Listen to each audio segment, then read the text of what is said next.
The other night I had a dream, and I didn't tell you about this because I'm like, what does this even mean? And this is really weird. Tell me. And I don't remember because I me. know in the dream there was a reason for this, but I don't know what it was. But I had to kill someone. I hit them with a crowbar. Holy shit, bro. You know, I've probably just been watching a lot of violent. No, dude, that's I've funny. watched just a lot of violent shows on Netflix. But in the dream, there was a reason for it, but I really don't remember what. You can edit that out. No, that's staying in, babe. No. Yeah. Hello, beautiful. How are you? I'm okay. You're okay? Yeah. Yeah. That's awkward. Don't worry about Can I it. start over? No, there's no starting over. I'm okay.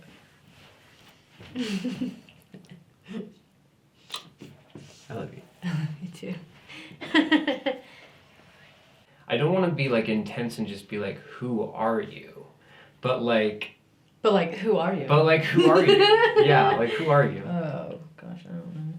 Describing myself feels weird. Because it's just like, if I try to describe the good things about myself, I'm like, damn, I'm just going to sound all like cocky. Or like, I don't know. No. Okay, let's try this. Be as cocky as possible, and it could just be a joke. It's not a big deal. Just tell me who you are and be like proud of yourself. As cocky as possible? Yeah. No. Not Okay. as. Okay, I was like, But I'm just saying, like, you have free reign to be cocky and we won't judge you. I'm Sabrina. I am a tattoo artist and an artist-ish, want to be. Oh, please. Stop it. Everybody sees your art and knows how cool it is. I'm an amateur. No, you're not. I'm a professional tattoo artist. You're a professional tattoo artist. But a noob. You're so cute. And I guess I'm cute. There it is. Cool. Tell me about your family growing up. What was your family like? So I am the middle child. My parents are still married, so we had a pretty wholesome household. I don't know. I mean, I don't know.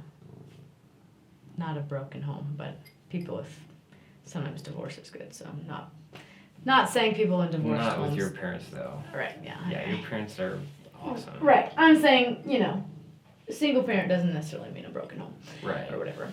Or, parents being split up doesn't necessarily mean broken. Right. Sometimes that's true. Sometimes that's for the best. That's very true. Anyway, yeah, so my parents are still together. I have an older sister who's just, 2 years older. And so it was us for a while, me being the youngest. And then, at 10, along came my little brother, a little surprise. Mm-hmm. Like, what kind of church did you grow up in? Grew up in a non-denominational Christian church. Maybe a little evangelical, but not like crazy Not evangelical. crazy. Yeah. Which I went to the same church from as early as I can remember till maybe around 18 or so. And I would say overall it was not a bad experience, or I overall enjoyed being in the church for a long time. Yeah, I would agree. I had a lot of friends there. I liked going to be with friends. I liked going to be around other people. I was very, very much in it, like wanted to be close to God, wanted to have a strong faith, and I believed it. I believed in it. Yeah. But it was still always a bit of a struggle. Like, feeling like I didn't connect. I never connected. With what? With God, which I guess is like, well, maybe he didn't connect because he wasn't real. But I would see people experiencing things in church that I never felt like I was supposed to experience. As far as just being, as some of those terms go, like drunk in the spirit or just speaking in tongues. I mean, I would see that. My dad would do that. Would see that plenty. And just people really, like into it in worship and all of that. And I tried, and I always felt like I was supposed to feel more. I never felt anything. And so it was always a thing of like, there's something wrong with me, or I was doing it wrong, or like what I didn't know what I was supposed to be doing to feel what others were feeling, where they were like really like, where they would say they felt God's presence, and I'm like, well, I'm waiting on it. On it. Yeah, I feel the same way, and then, but I honestly feel like I got to the point where I was like actually convincing myself that I was feeling things. I think I did that too somewhere because I just tried so hard or wanted it so bad that I would trick myself into thinking that something was something when it wasn't. Right. Just like try to work up as much emotion as I can to just like cry during worship because other people are, and for some reason that's something you're supposed to do because it's just the presence around you. Yeah, so I enjoyed youth group. I enjoyed going to church, but at least for a while.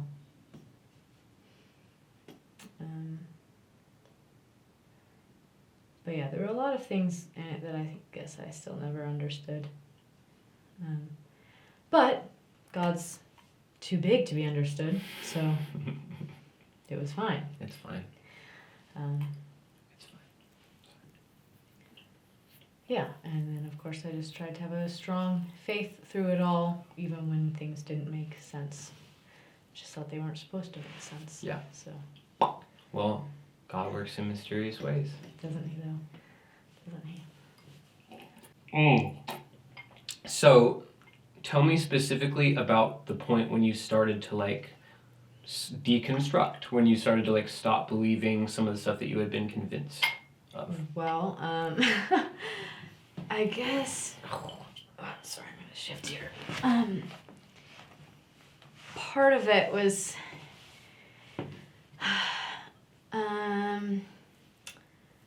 I think where it really started beginning, maybe it was in high school, and I had a friend who I became close with, and she was not a Christian, so of course I felt compelled to lead her to Christ to save her because she was my friend and I loved her. And she had kind of a rough home situation, so of course I was just trying to always like look out for her. I kind of like felt like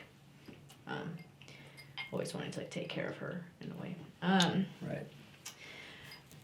So yeah, I tried to, lead her to Christ. I think she did come to church with me maybe once or twice, and she got a Bible and started reading it. And then when she started reading it and had questions, would come to me and be like, Sabrina, what the fuck is this? And then I'm suddenly like, I don't know. I don't know.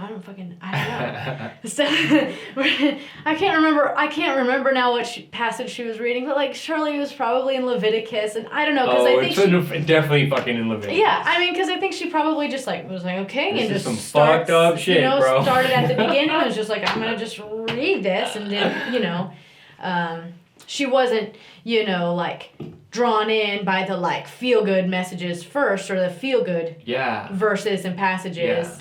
First, because she didn't know where to start with the Bible. Yeah, she just jumped in and was like, okay, well, I'm going to open it and read it. Yeah. And so, of course, came across Leviticus or whatever and, like, reading some crazy passages. And then she's just like, what's this? And then I am suddenly being like, I don't know how to answer you. I don't know. Yeah. And then... So, took a philosophy class, and of course, I go in thinking, like, well, I'm going to have a strong faith, and, like, questioning things can maybe will strengthen my faith, because I Boom. Have to double down on it. I don't Yeah. know. Ultimately, it did not. It really just gave words to a lot of the things that I was subconsciously thinking and feeling, maybe, Yeah. of just like Yeah. the questions, and then just being like, none of this holds up. It doesn't hold up. Yeah. I mean, that's really all it took, was just like asking a few more questions instead of like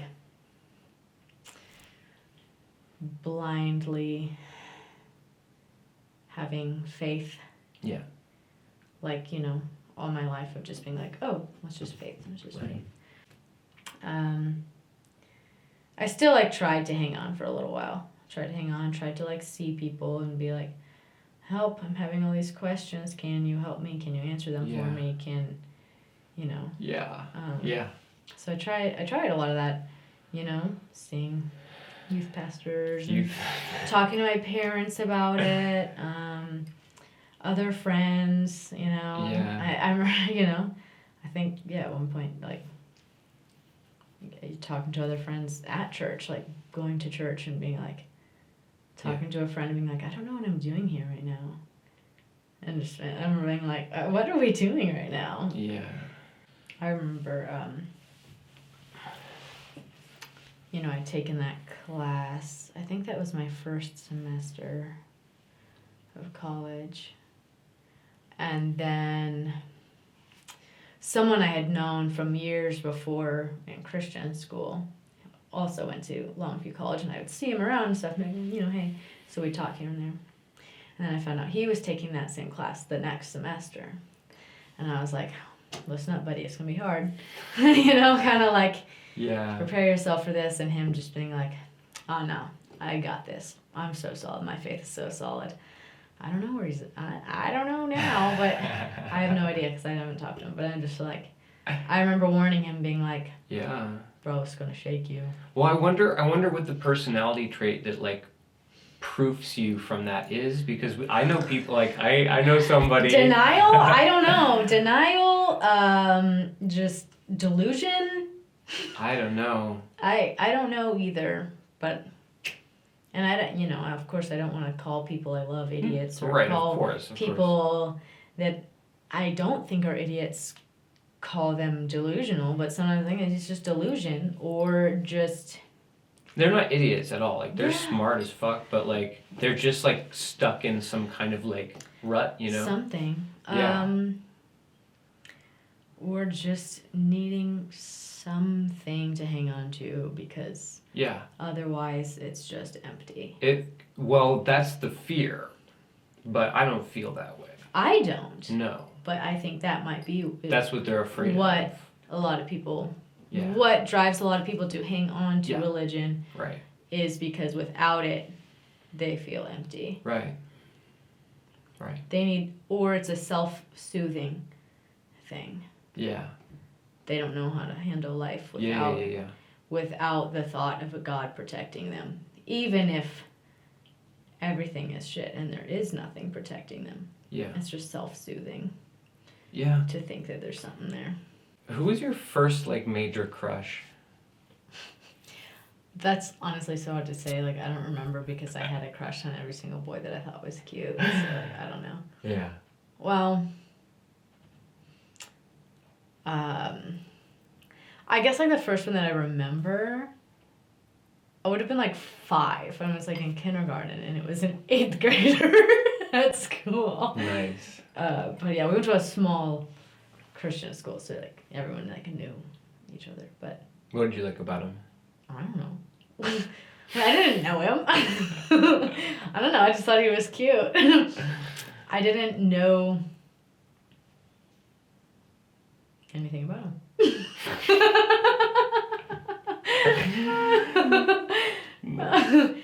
But I remember that I liked him. Yep. What was his name? Isaac Meyer. Julie Meyer's son? Nice. Nice. I don't know if I want that in there or not. I think you should, yeah. No! Well, I mean... I don't know, because he's still like a real person. No, that's adorable. It's fucking... If he sees it, he'll be like, oh. He would probably be like, who the fuck is that? Mm-hmm. I also think it's cute, though. I think I said hi to him one time. I was like, Well, it still matters. I guess so. I'm like sweaty right now. Yeah, I know, right? See, that's clearly, yeah. So I've only had sex with one person. Same. Yeah, and which is cool. You know, it's just part of the journey, and I like that. But also, it might change. We'll see.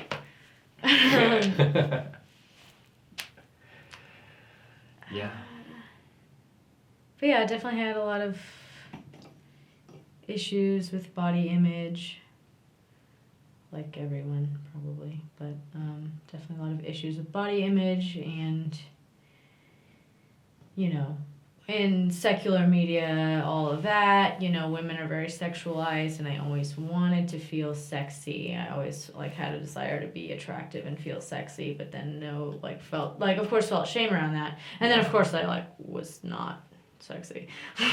So it's just like, I don't know. For many years, I don't know. I thought you were, or, you know, attractive. And I thought you were attractive like all through high school. So. I don't know. I was kind of like an ugly duckling. No, I did not think that.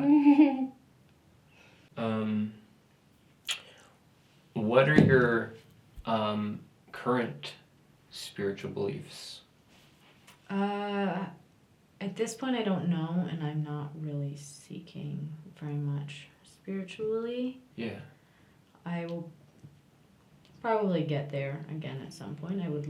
I would say I'm agnostic. I think there's something out there, but at this time, I don't have the energy to seek anything to be let down again. So, yeah, I'm just kind of doing me. I'm doing life.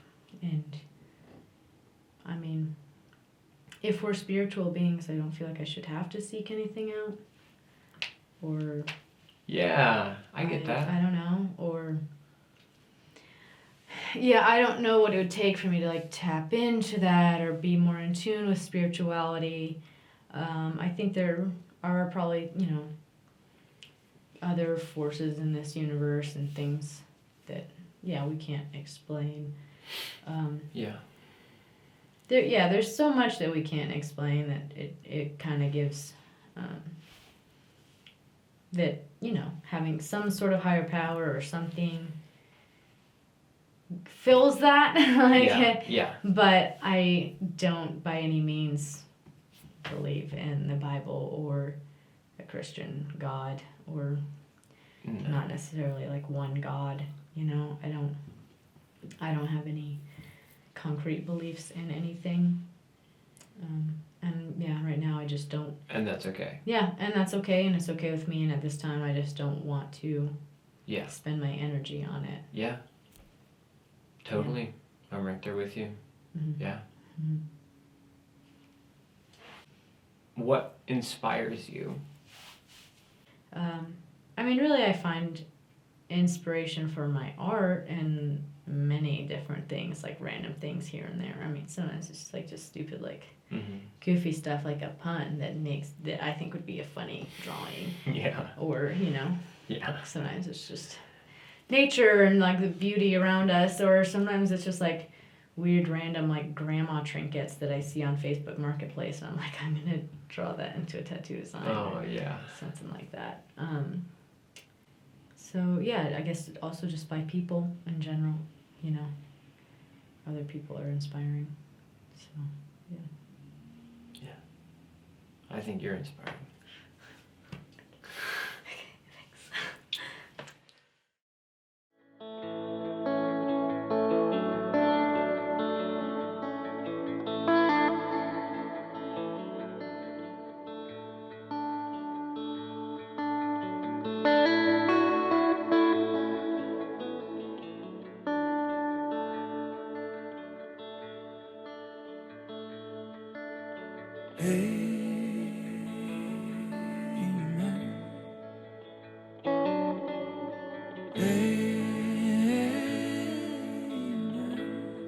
Singing amen, amen. Never be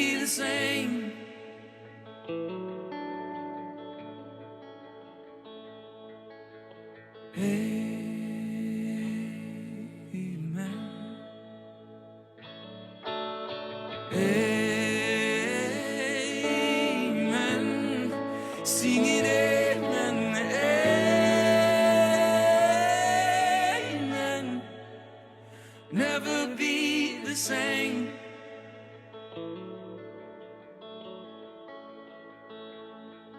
I'm walking without you. It's never been this way.